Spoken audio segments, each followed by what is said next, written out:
안녕하세요, 김영춘입니다.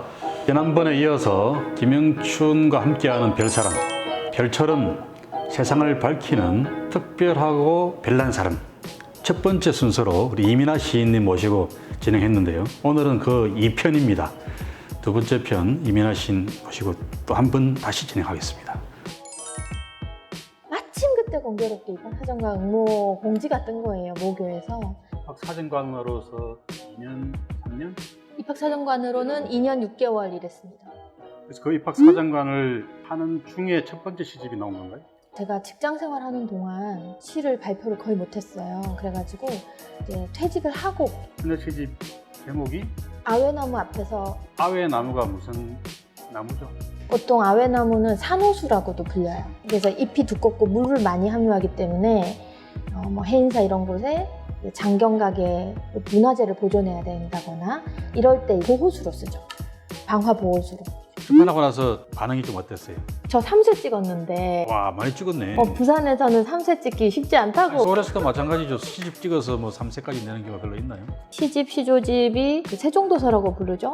이제 시조집은 세종도서 선정도 되고, 그리고 제 책이 나오니까 부산의 작은 도서관에서 이제 다 읽고 싶다고 하셔가지고 대표도서관에서 보급도 하시고 그랬죠. 그래서 그 책 나오니까 부산에서만 독자가 있으실 줄 알았어요. 그런데 해남에서, 전라도 해남에서 연락이 온 거예요. 아외나무 농사를 지으시는 분이래요. 자기가 아외나무 농사를 지으시는 분인데 이 책 제목이 딱 떠가지고 너무 뿌듯하다고, 이 나무를 팔 때 꼭 이 시를 같이 소개하고 있다 연락이 온 거예요. 그래서 너무 감사했죠. 아외나무를 아예 농사를 짓는 분도 계셨군요. 예, 그쵸. 아외나무 특성상 이제 물을 많이 품고 있다 보니 사실 우리 모두 다 울 일이 많지만 맨날 울고 살진 않잖아요. 이제 거기에 좀 비유한 거죠. 다시 저는 좀 속물적으로 자꾸 여쭤보는데, 그래도 그 시집을 팔아서 시인이 생활할 수는 없잖아요. 저는 생활이 안 되더라고요. 그래서 주로 시인님이 하신 수입원은 강의죠. 그렇죠. 이제 퇴사하고 나서부터 프리랜서 강사로 인문학 수업, 글짓기 수업 뭐 이렇게 하고 다니면서 먹고 살았습니다. 제가 우리 이 시인님을 제일 처음 만난 자리도 특강 자리에 제가 가서 강의 들었던 게 처음 만남이었습니다. 저 너무 놀란 거는, 보통 정치인 이러면 인사하고 3분에서 5분 안에 일어나시는 게 상식이라 근데 결국 2시간을 다 듣고 가셨잖아요. 그래서 저 깜짝 놀랐어요. 그럼 그때 기억나세요? 저한테 뭐라고 얘기하셨는지? 그거 기억이 안 나요. 저는 그걸 기억해요. 악수하시면서 이민아 시인님 인상 깊은 강의 잘 들었습니다. 우리 또 만납시다 이러고 가셨어요. 이렇게 또 만났네요. 진심을 이야기한 거예요. 특강을 많이 다니시는데 네. 성인들이나 학생들을 상대로 네. 어떤 메시지를 강조하시는 편입니까? 아무래도 제가 직장 생활을 해온 것들을 좀 스토리텔링 해드리는 편이고요. 그 과정 안에서 우리는 상당히 유니버셜한 인간이다. 그래서 다양한 삶의 풍경을 좀 인지하면서 생활했으면 좋겠다는 말씀 드리고, 그 다음 지금 코로나 팬데믹 상황이 2년째 지속되고 있잖아요. 그래서 그런 상황에서 제가 갈 때마다 하는 얘기는 로컬입니다. 바이 로컬 무브먼트. 그래서 이 지역에서 먼저 적응하고 연대하는 연습이 돼야 이 개인의 역량이 외부적으로 발현됐을 때 다른 지역 사람, 다른 나라 사람, 이런 사람들과 소통하거나 함께 할 수 있잖아요. 그래서 아무래도 코로나는 개인으로 해결되지 않는 문제인 것이 확연하게 확인이 됐고, 그래서 더더욱 나누는 삶, 연대하는 삶. 근데 그게 저는 아무래도 책이 매개가 되고, 그리고 제가 일했던 현장에서 만난 다소간의 약자들에 대한 시선, 이런 걸 좀 유지해 주십사, 이런 이야기 많이 하겠습니다.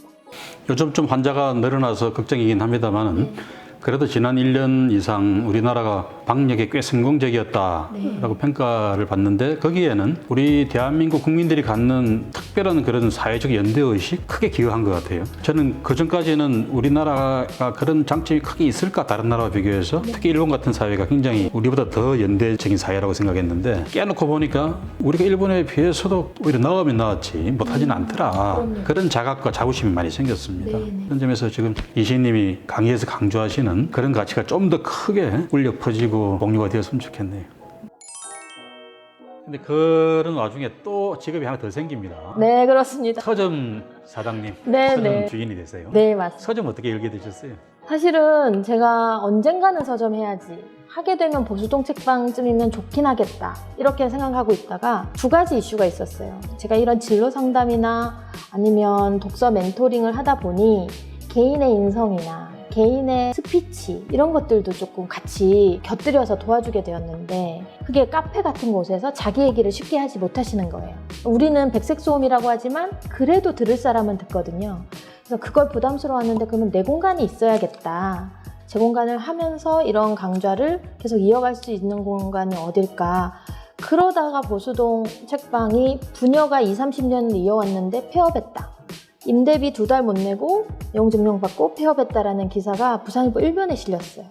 근데 제가 그때 37이었는데 이게 더 늦으면 겁나서 못할 것 같고 지금 들어가자. 그래서 그 신문 기사 본날 바로 빈집을 찾고, 그러고 일주일 만에 계약을 하고 한 달 공사해서 2015년 9월 6일에 서점 주인을 하게 됐죠. 올해 7년째입니다.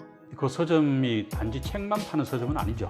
네, 제가 중학생 때 그 보수동 책방을 알게 되면서 앉아있을 곳이 있었던 서점은 없었거든요. 제 경험 기억상. 그래서 내 책장하고 책장 사이에 끼어서 읽거나 어디 구석에 찌그려서 읽거나 책 더미 위에서 이렇게 읽거나 했는데, 앉아서 책으로 멘토링도 하고 이 사람이 답답해하면 이 책을 좀 길잡이처럼 줄 수 있으면 처방해주면 좋겠다. 그래서 그런 독서 처방 서점 겸 상담실 겸 하고 있습니다. 부산연합회 미얀마 네. 민주항쟁 지원하는 네. 게시패를 매주 일요일날 열고 있는데, 네네. 거기서 그냥 참여하는 정도가 아니라 아주 봉사하는 역할도 하시더라고요. 더 하시는 분들도 많다 보니까 제가 할 수 있는 게 메신저? 지금 여긴 이래요. 여러분들이 이곳을 찾아가 보시면 좋겠어요. 이 정도 하고 있는 거고요. 지난 선거 때도 장관님께서 너무너무 오고 싶으신데 일정이 동선이 맞지 않아서 배지라도 받아주셨잖아요. 그리고 이제 그 지지하겠다고 하는 손가락 인사, 이걸 제가 미얀마 분들한테 전달해 드렸어요. 사진이랑. 그랬더니 부산에 그 축으로 가시는 정치 지도자들 중에 우리같이 소수자들을 생각해 주시는 분이 있으니까 너무 고맙다고 우시더라고요. 그 노동자들하고 유학생들이. 그래서 이걸 내가 몇 번 와서는 안 되겠다는 생각이 좀 들었어요. 그래서 제가 매주 가고 있는데, 지금 부산역에서는 거의 2월 말부터 지금까지 매주 일요일에 오전 11시부터 12시까지 부산역 광장에서 미얀마 시민, 유학생, 노동자, 그리고 부산 시민 누구나 함께 참여하는 평화 릴레이 캠페인을 하고 있습니다. 그래서 여러분 관심 있으신 분들은 언제나 일요일 부산역 광장을 찾아주시고요. 그리고 7월 19일부터 9월까지 부산에서 미얀마 평화사진 전시회가 열립니다. 당장 7월 개막사진전은 부산시청 지하철 연결통로에 사진들이 전시가 되고요. 다양한 미얀마 풍경, 평화집회 풍경 같이 보실 수 있고, 그리고 개막식은 7월 20일 10시 부산시청 광장입니다. 관심 있는 분들 많이 관람해주세요. 감사합니다. 시는 어떠세요? 앞으로 이제 계속 시인으로서 창작을 하실 건데 어떤 시조를 계속 쓰고 싶으세요? 지금 제가 직장 생활 10년 후에 이런 강연 생활 10년을 지냈는데, 많은 분들이 다음 시집은 언제 나오냐는지를 몇 년째 묻고 있다고 안 그래도 그렇게 질문을 해주셔서, 그래서 제가 시를 많이 알리고 수업을 했던 현장이 제가 4년 정도가 장애인분들이에요. 그리고 할머니들, 혼자 사시는 한 70, 80대 할머니들. 그래서 이 두 분들 그룹과 합동 시집을 지금 먼저 내고 싶습니다. 개인 시집보다. 그래서 그분들이 변화되고 그분들이 표현하는 게 사실 제가 같이 살아온 시간이어서, 그분들의 입과 손으로 말해지는 언어도 제 시인 것 같은 생각? 그래서 그 두 분의 그룹들과 합동 시집을 내는 거가 올해하고 내년까지 목표고요. 그 다음에는 코로나로 점점 만나기가 어려운 상황이 언제 또다시 생길지 모르잖아요. 지금 또 델타 변이도 있고 람다 변이까지 얘기되고 있고, 언제나 다시 한번 집단의 연대가 필요한 상황이 언제나 올 수 있다는 생각을 이제는 하시게 될 것 같아요. 제가 직접 가서 누군가를 만나고 변화의 시간을, 강연 시간을 서로 갖는다 이거보다 그런 과정을 담은 이야기 책을 에세이집을 하나 준비해볼까 하고 있습니다. 기대하고 기다리겠습니다.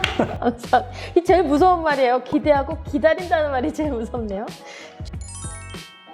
이제 마지막 질문인데요. 네. 김영춘의 빌사람에서 소개하는 분들은 늘 지금 이야기 들으신 것처럼 세상을 향한 시선, 연민, 함께 나누는 아픔과 기쁨 이런 가치가 아주 앞서는 분들이십니다. 그런 점에서 우리 부산을 바라보고 또 대한민국을 바라볼 때 이렇게 좀 변했으면, 이렇게 발전을 더 했으면 그런 부분이 있다 그러면은 한 시민으로서 이 마지막 자리에서 한번 말씀해 주시죠. 제가 많이 만나는 분들이 부산 시민 350만 명 전체는 아닐 수밖에 없잖아요. 근데 이분들이 너무 혼자 많이 참으시더라고요. 그래서 모두 곁에 있다. 너무 혼자 힘들게 고민하시거나 고립돼 있지 않으셨으면 좋겠다는 걸 본인은 의연하고 다른 사람한테 이렇게 제시해 주시는데 모두 자기를 좀 열고 위로받아 마땅하다.